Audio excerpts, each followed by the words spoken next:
cracking, y'all? It's your girl, J.O. Brown, coming to you with Speak On It, the good, bad, and awkward discussions. Today we have special guest and my bestie, Miss Adrena Williams, joining us today. Thank you. You're welcome. So, yesterday, I attended not one, but 2 baby showers.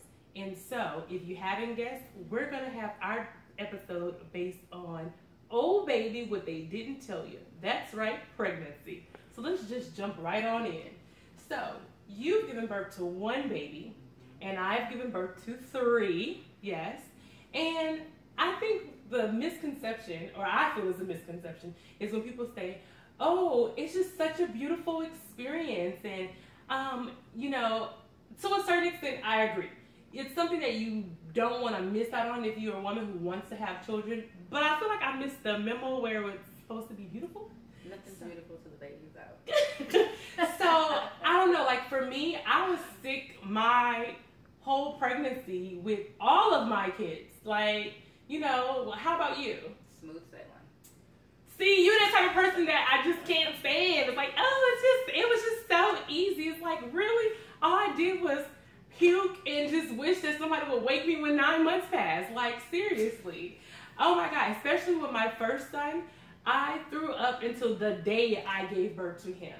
I mean, we're not going to even go down the laundry list, but just to share a few, I mean, headache, nausea, dizziness, dehydration, constipation, hemorrhoids. I can go on and on and on, but I'll spare you with all of that. I did it 3 times, so that's where I guess that whole momnesia comes in. You know, it's like you tend to forget what you didn't like the first time or the second time, and in my case, you know, went for it 3 times. But, you know, I'm not saying it's not worth it. I just feel like people don't tell you everything that, you know, can go wrong or is unpleasant or, you know, just not all what the textbook makes it cracked out to be. You know, I don't know. For me, I feel like I was not really prepared. I went to Lamaze my first time, and I was like, what a joke. Like, for real, all that kind of goes out of the window.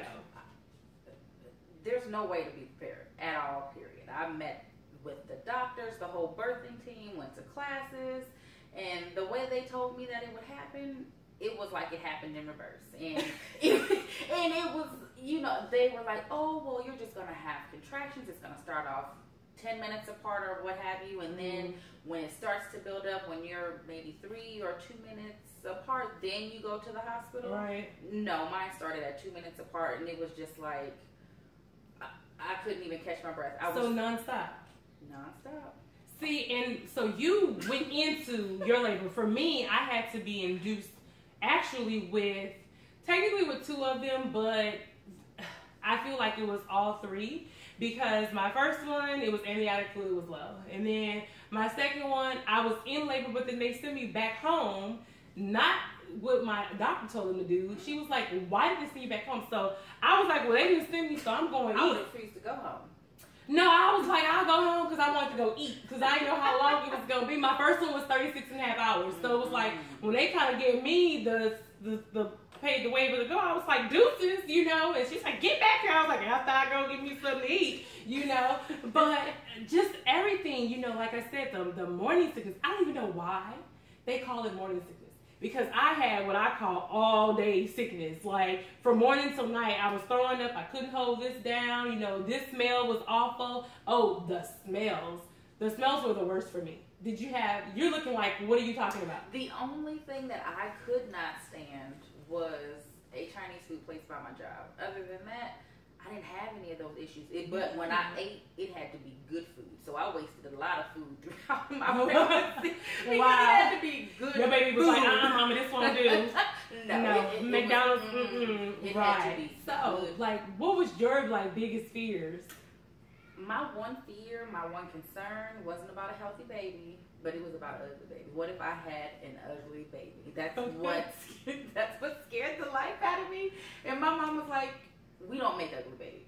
You need to just get over it. And see, I personally feel like most babies are not born cute. I'm like, people are like, oh my God, you're just so cute. I'm like, what are you looking at? Like, I feel like most babies are born, you know, monkey cute is what I call it. And it's like, you know, you gonna grow into your, you know, you gonna grow into your look. Like, I didn't trip off of my babies on how they necessarily look when they first came out the womb. I was like, you came from me, you gotta be cute. You gonna grow into these looks, boo-boo.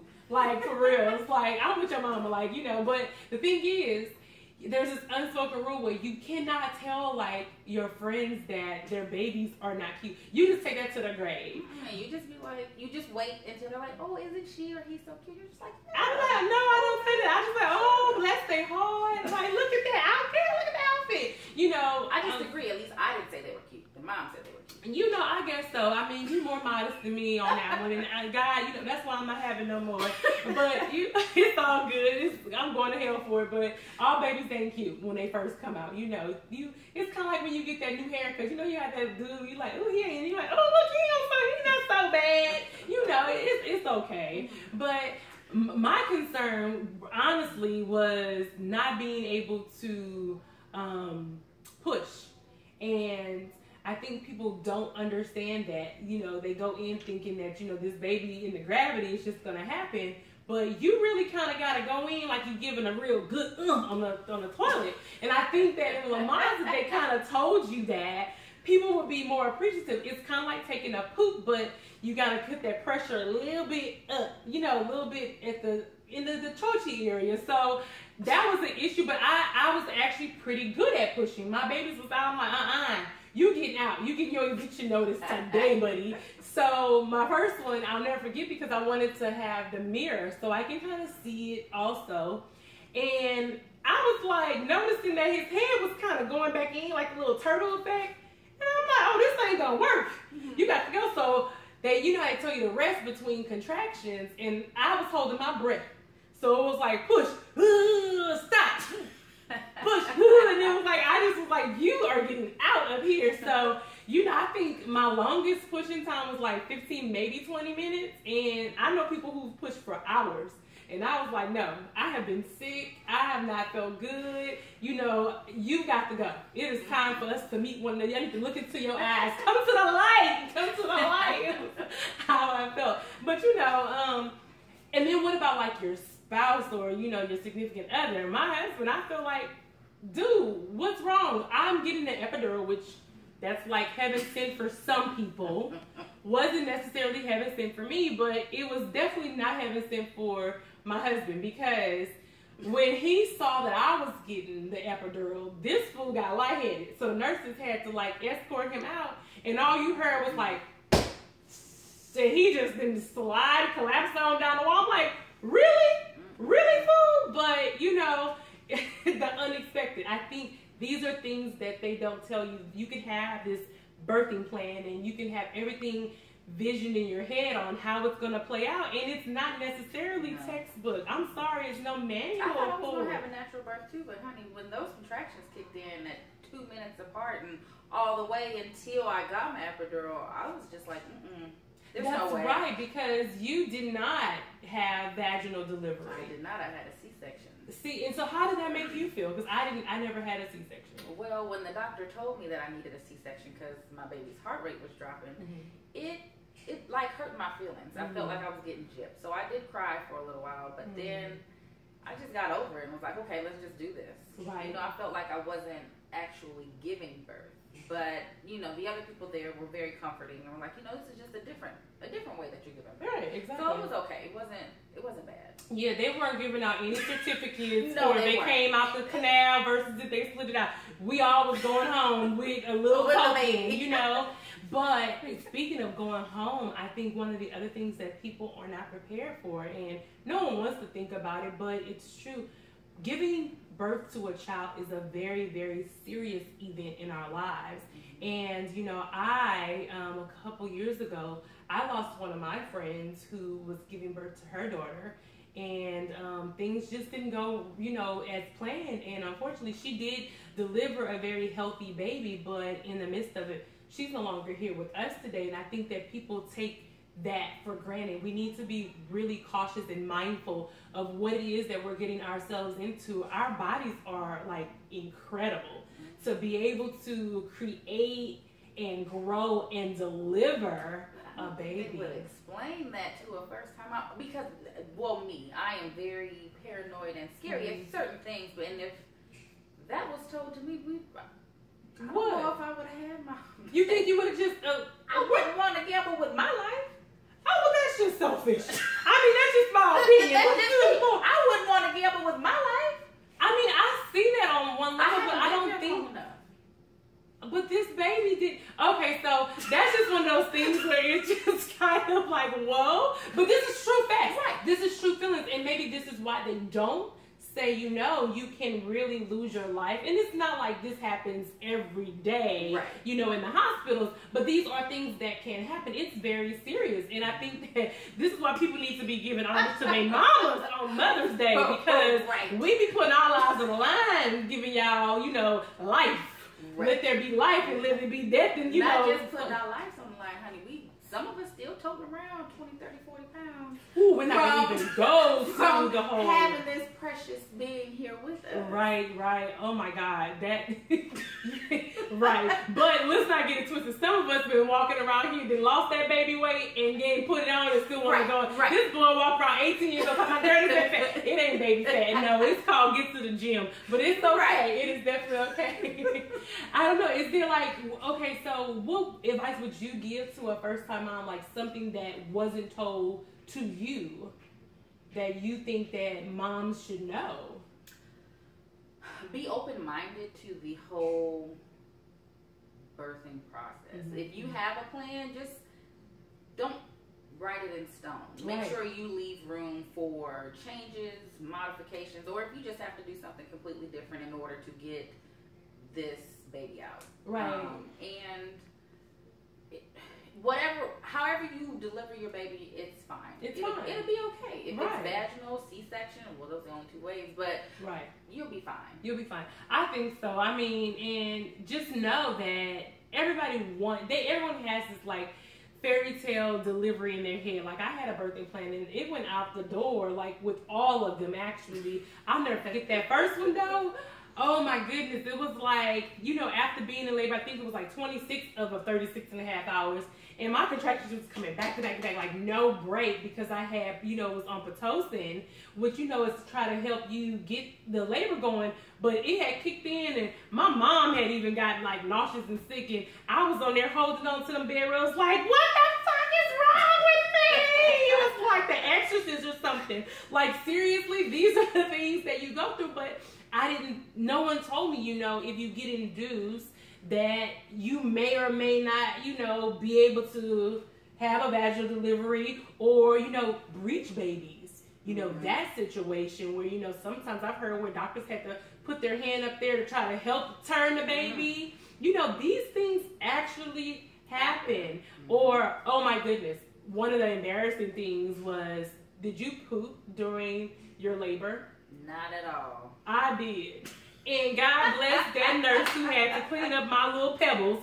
But yes, I did. And this is very possible. I did. I pooped during laboring. Not during delivery, but I was laboring. And she was a G. She was a champ. I probably owe her, some donuts, a card or something. But she just came and cleaned up and then business as usual. But these are different things that people don't talk to you about. And I get a lot of times these people describe the pain.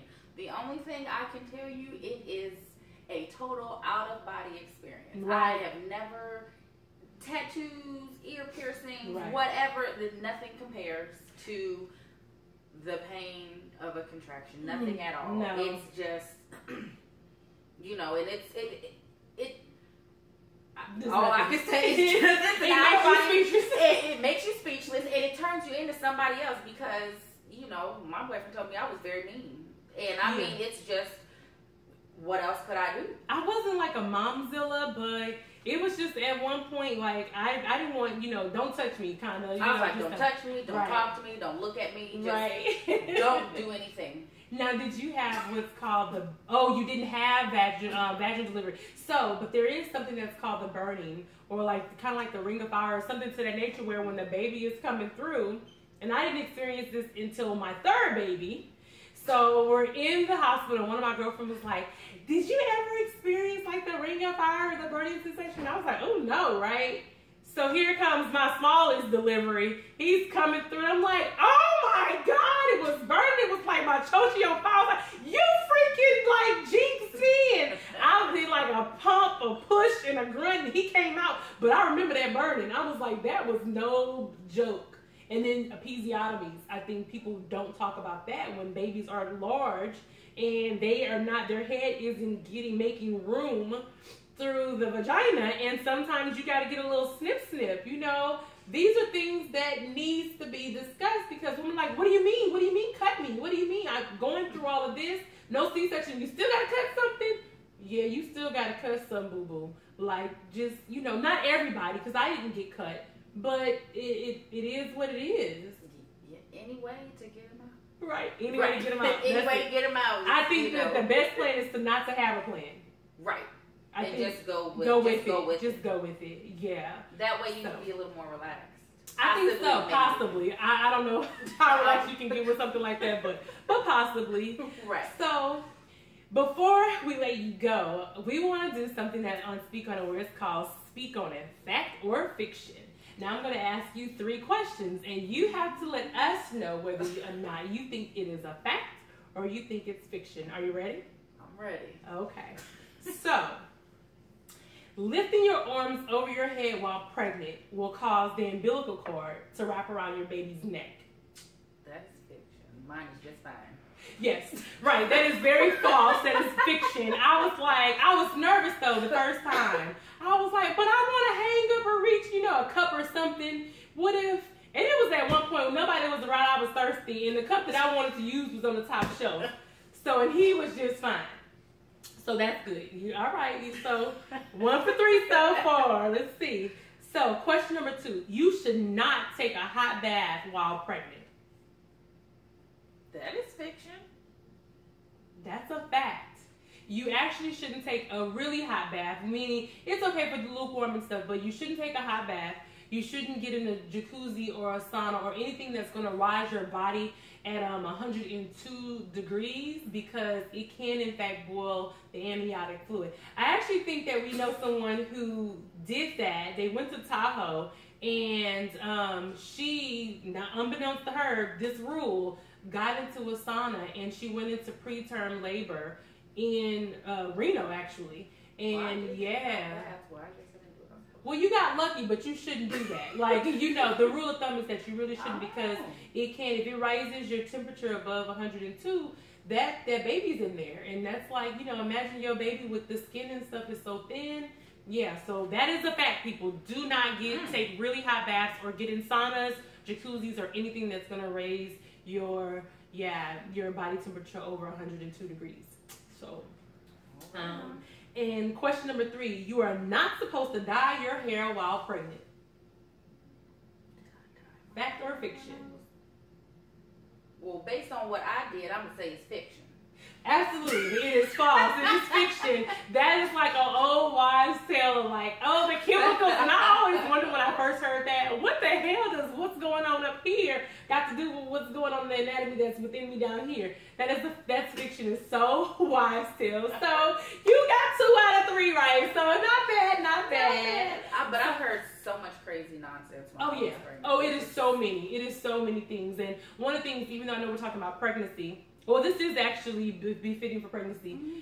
People, when you meet a pregnant person, please ask if it's okay to touch their belly. They are not a museum and not, you know, a display. Ooh, I didn't like that. It was like, I didn't mind, but it was like, at least ask me. Don't just assume that it's so good to... What's your experience? Because you look at I mean, everybody wanted to, yes, but then it would be those people that would be like, you know, don't let a man touch your belly. Oh. I've heard that. Don't let a man touch your belly, only the baby. And I'm like, well, what can happen? I remember I'm already pregnant. Well, yeah. And even like another baby don't come up in Right. I'm just like, but you know, people wanted to, I didn't mind, you know, but even me, out of respect for, you know, a pregnant, even if she's my friend, I still ask, because it's invading someone's space. Right, you know, but at some point I just got so used to it. I'm just like, whatever. I know, but if you can't think about it, just don't. Just ask permission. Like, is it okay? Most of the time we don't mind, but it's like, that's our body, that's our private space. So you guys have just tuned in to speak on it. Oh, baby, what they didn't tell you. And we would like to thank our guests for joining us today. It was a pleasure having Thank you. I had fun. And until we meet